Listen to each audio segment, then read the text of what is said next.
Hey, welcome back, everyone. I'm going to showcase some more features of my game, but first of all, I'd like to show you guys how to access the forums. You can go to zgambit.com and click on forums, and they're locked right now because of spammers. But if you go to updates and bug fixes, and you can look through the updates that I've posted, you can see from almost the beginning to end of all the different features I've been adding to the game. I know there's a lot of posts, but if you guys are curious or if you get lost or need help, there's a lot of really good information in these forums.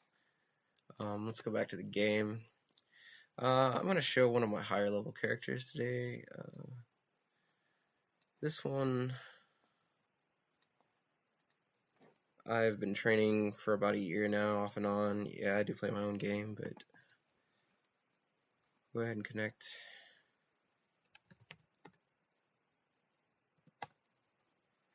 I want to say that I've done it mostly legitimately, but it's not entirely true.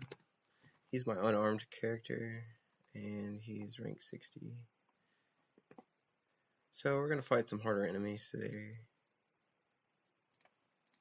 Let's see where we're at. I have the shop. Okay, how about we'll try some kobolds to start, to get there, we're going to head to the north gate, which is the exit of the town. As you can see, it looks like it's about morning time. I'll take a look at my stats. As you can see, I have unused stat points. Every time you gain a level, you get stat points. You can use the spin command to allocate them. Primarily for this character, strength, agility, dexterity, constitution will help generate more hit points per level. But it allows for a lot of customization in characters.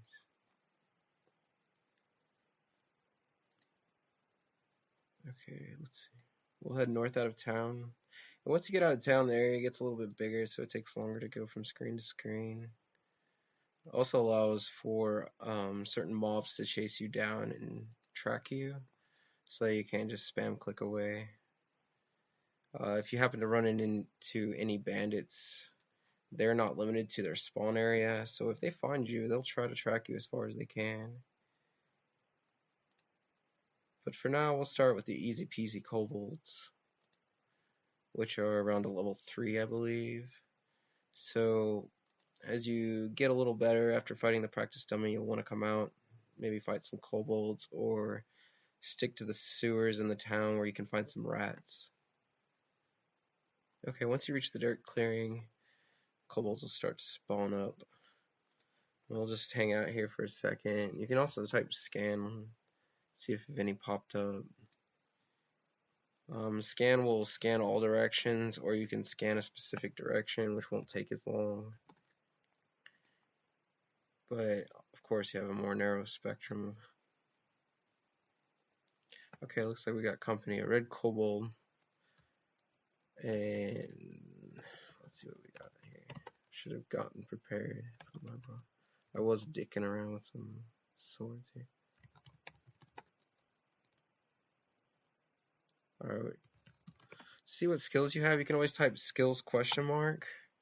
And it looks like I can punch, kick, elbow, knee, shin kick, stomp, headbutt. I also have a few healing skills and a few sword skills.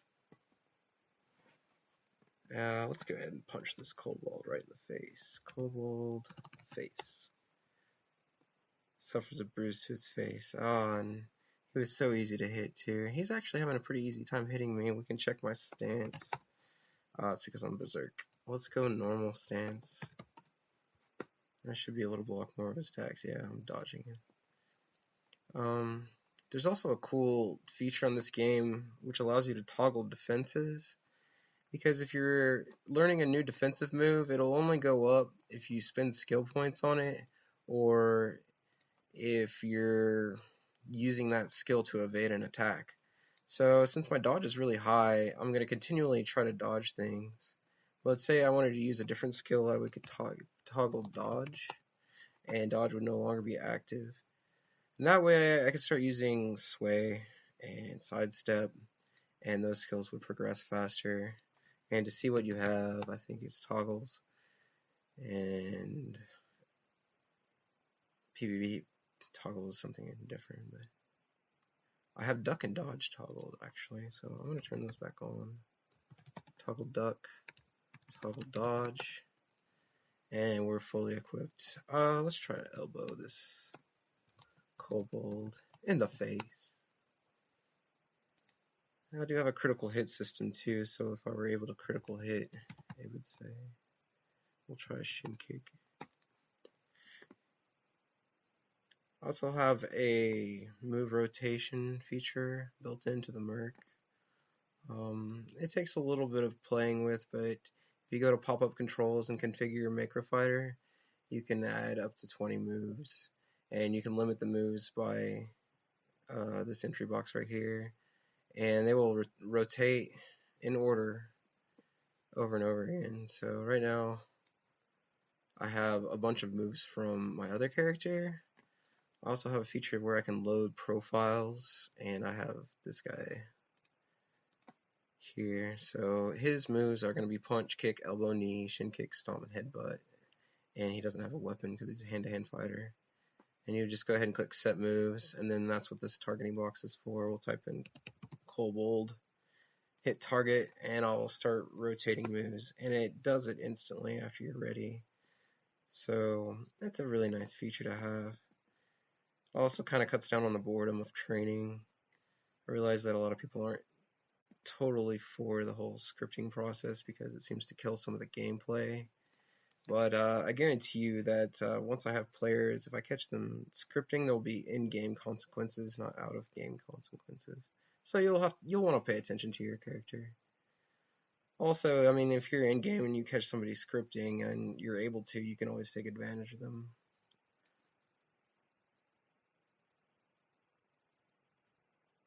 And we can continue to beat up on some poor innocent kobolds for hours upon end, or at least until we're tired. As you can see, my stamina bar has barely gone down.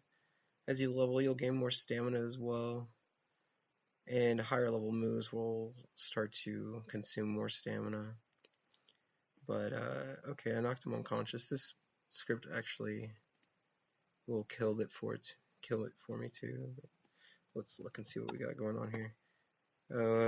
Corpse of kobold, its weapons are laying on the ground, and active enemies will always show in red on this client, so this scowling kobold who's attacking me unsuccessfully is standing here. But we'll ignore him for now and look at the corpse of a kobold.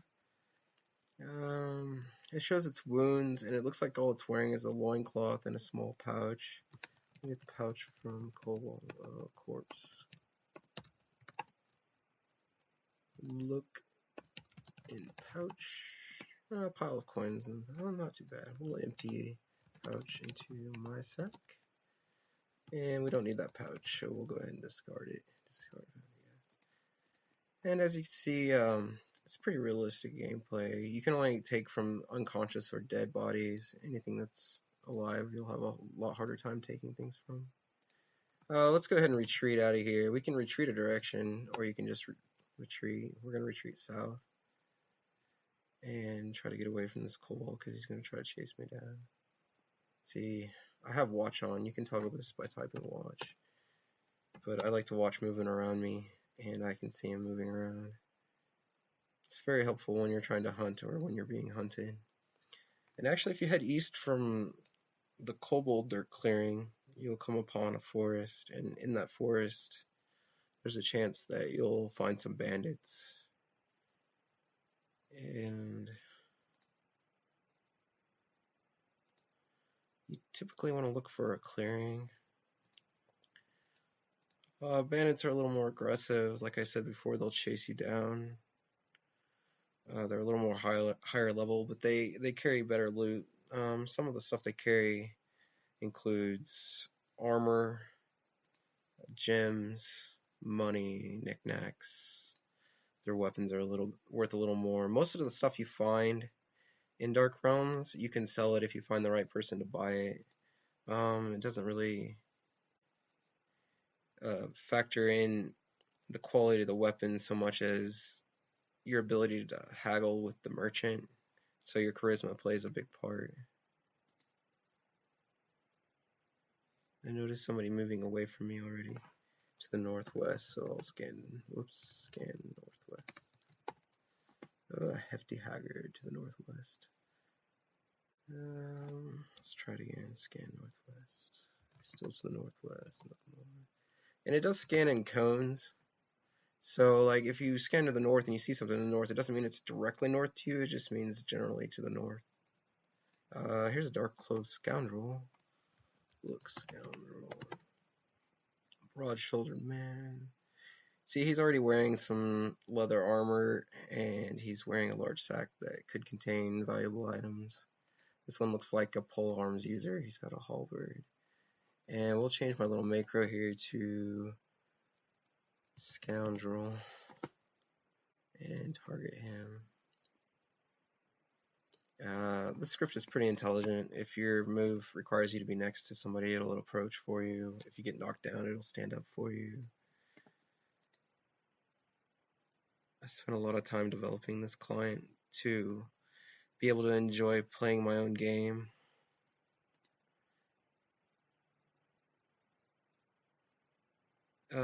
Looks like I stunned him. Knocked him down. He's not really fighting back. He must be sleeping here, but we're just trying to knock him out for now so we can see what he has on him. Okay, good. He falls unconscious. Kill scoundrel. Kill him with my bare hands. Look, scoundrel. This is a very violent game. Let's get the sack from him. You can also keep the sacks if you're wanting to collect them. They're useful. Everything has volume, weight, everything's figured in, so your sack can only hold so many items. So you may need extras. A large opal, small opal, and a pile of coins. Sounds good to me. Empty sack into my sack. And I don't really need the sack, so I'll discard it. Yeah, look at my sack. Pile of coins, opal. And we'll get out of here before it gets too crazy. And head back to town. From the Dusty Pathway, I can actually use the walk to command. And we'll start heading back to the crossroads.